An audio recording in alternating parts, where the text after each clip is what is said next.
Well, yeah, my name is Dumo Lulu Briggs. I'm the Accord candidate for Governor of River State. Well, it's clear, 100,000 special assistants and advisors, unit advisors across the polling units. It cannot be described, differently. It's as simple as that. It's as plain as it is. It's vote buying. There's no other way. You want to give your party a head start. 100,000 persons, you're already paying money across the units. I mean, how else do you say it?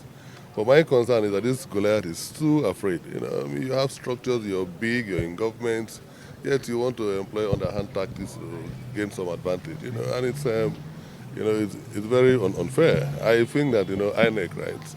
If they want to insist on level playing ground, then this is a matter they must take up, and probably sanction the PDP.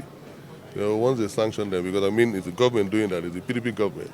So the obvious thing is to give advantage to the candidate of the PDP. No doubt about it, If you don't have a candidate that is popular, it's unfortunate. It was your choice to decide on who to present. So when you present someone, then you should allow the rivers to decide, and not give yourselves, 100,000 votes ahead of elections. So a campaign has just started, and this case is just drawing back, front and back. What do you make of this? Well, it was obvious from the very beginning. It's a ploy, right? To try to destabilize the opposition. It's just to give advantage, to the main party. I've said it from day one. This is a high level of hysteria. You are in the PDP. You are meddling in the internal affairs of other political parties. You don't want to have candidates for any elective position, whether it's House of Assembly, whether it's Reps, whether it's Senate, whether it's governorship. Would the PDP be the only party to contest elections? Everybody, is dragged to court. I don't know why that is so. But as I said, this Goliath, as big as the Goliath is afraid. David is here.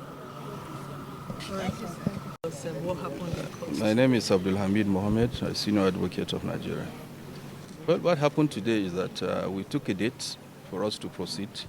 Unfortunately, and regrettably too, we couldn't proceed due to no fault of ours, but the fault of the plaintiff, because the court granted an order for them to amend their processes and serve us the amended processes, but they couldn't do it, and we had to take a date. We have to be constrained, to adjourn this matter. And that's what happened. We had wanted to ask for cost. We decided not to ask for cost. It's too early in the proceedings. That's just what happened today.